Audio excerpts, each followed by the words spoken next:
आप सभी को नमस्कार। आज 13 अक्टूबर है और आज के इस वीडियो में 13 अक्टूबर से जुड़े करंट अफेयर्स को कवर करने वाले हैं। तो चलिए वीडियो को शुरू करते हैं।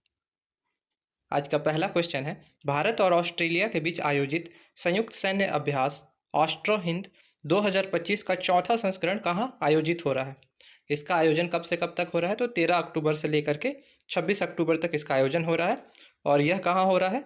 ऑस्ट्रेलिया के पर्थ शहर में इसका आयोजन हो रहा है। तो इस प्रश्न का सही उत्तर क्या हो जाता है? Option C, Perth. Kerala Bharat का पहला राज्य बना जिसने मानव वन्य जीव संघर्ष को कम करने हेतु किस अधिनियम में संशोधन किया है? तो केरल ने किस अधिनियम में संशोधन किया है? वन्य जीव संरक्षण अधिनियम 1972, इसमें संशोधन किया है। तो इस प्रश्न का सही उत्तर क्या होगा? Option B. और इस अधिनियम को कब पारित किया गया था? तो 9 सितंबर 1972 को यह अधिनियम पारित हुआ था। हाल ही में किस परियोजना के खिलाफ अरुणाचल प्रदेश के दापोरिजो क्षेत्र में स्थानीय लोगों ने विरोध किया है? और यह परियोजना कौन सी है? सुबनसिरी अपर हाइड्रो इलेक्ट्रिक प्रोजेक्ट। इसका विरोध वहाँ के स्थानीय निवासी कर रहे हैं। सुबनसिरी जो है ब्रह्मपुत्र के सबसे बड़ी सहायक नदी है और यह जो परियोजना है 1800 मेगावाट विद्युत उत्पादन क्षमता वाली प्रोजेक्ट है। इसका अपर सुबनसिरी डिस्ट्रिक्ट में विरोध हो रहा है। इस प्रकार की जब बहुत बड़ी योजनाएं बनती हैं तो बहुत सारे क्षेत्र अधिग्रहित किए जाते हैं। यह एक कारण हो सकता है कि जिसका विरोध अपर सुबनसिरी डिस्ट्रिक्ट के दापोरिजो क्षेत्र के स्थानीय निवासी कर रहे हैं। और इस प्रश्न का सही उत्तर क्या हो जाएगा? Option B.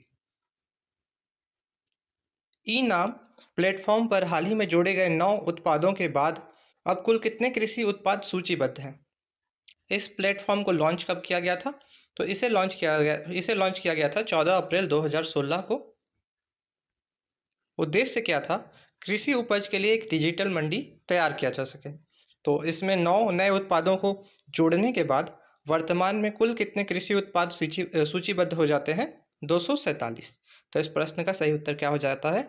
Option C, 247। मानस ऐप और अस्मि चैटबॉट का उद्देश्य क्या है? हाल ही में इसे लॉन्च किया गया और इसका उद्देश्य क्या है? मानसिक स्वास्थ्य और सामान्यता को सशक्त करना। तो इसका सही उत्तर क्या हो जाएगा? ऑप्शन बी, मानसिक स्वास्थ्य और सामान्यता को सशक्त करेगा। कौन कौन से ऐप? मानस ऐप और अस्मि चैटबॉट। मानस ऐप का अगर आपको ये जो मानस वर्ड है इसका फुल फॉर्म आपको पता हो तो आप कमेंट कर सकते हैं।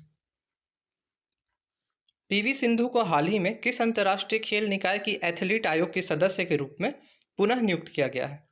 तो पीवी सिंधु एक प्रसिद्ध बैडमिंटन खिलाड़ी हैं और बैडमिंटन की अंतर्राष्ट्रीय संस्था BWF बैडमिंटन वर्ल्ड फेडरेशन ने इन्हें हाल ही में एथलीट आयोग के सदस्य के रूप में पुनः नियुक्त कर लिया है।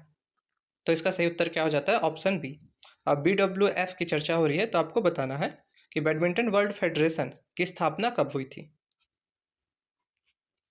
कोंडागांव जिले को नीति आयोग द्वारा यूज केस चैलेंज अवार्ड्स में किस श्रेणी में राष्ट्रीय प्रथम पुरस्कार मिला है? तो कोंडागांव को स्वास्थ्य एवं पोषण के क्षेत्र में यह राष्ट्रीय पुरस्कार मिला है। और वर्तमान में जो कोंडागांव के कलेक्टर हैं नुपुर राशि पन्ना जी को यह अवार्ड नीति आयोग के CEO BVR सुब्रमण्यम जी ने मसूरी स्थित लाल बहादुर शास्त्री राष्ट्रीय प्रशासनिक अकादमी में दिया। तो इस प्रश्न का सही उत्तर क्या हो जाता है? ऑप्शन बी, स्वास्थ्य एवं पोषण के क्षेत्र में यह पुरस्कार दिया गया कोंडागांव को।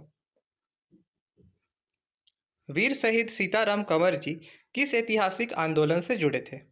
और इनका संबंध था 1857 की क्रांति से। आपको आंसर करना है कि सीताराम कंवर जी किस क्षेत्र से जुड़े हुए थे, मतलब इनका जो निवास स्थान है वह कौन सा है वर्तमान में। और इस प्रश्न का सही उत्तर क्या था? ऑप्शन बी, 1857 की क्रांति।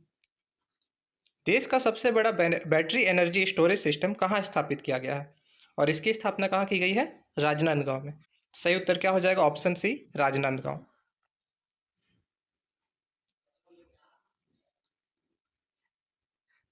कल का प्रश्न था मिसेज यूनिवर्स 2025 का खिताब किसने जीता? और सही उत्तर क्या था? सैरी सिंह। और आप सभी लोगों ने इसका सही उत्तर कमेंट बॉक्स में किया। आज का प्रश्न जिसका उत्तर आप सभी को कमेंट में करना है, सक्षम एंटी ड्रोन सिस्टम किस संस्था द्वारा विकसित किया गया है? DRDO, हाल, भारत इलेक्ट्रॉनिक्स लिमिटेड या फिर इसरो? इसका उत्तर आप लोग कमेंट सेक्शन में करेंगे। और अभी तक वीडियो पे बने रहने के लिए आप सभी का बहुत बहुत धन्यवाद।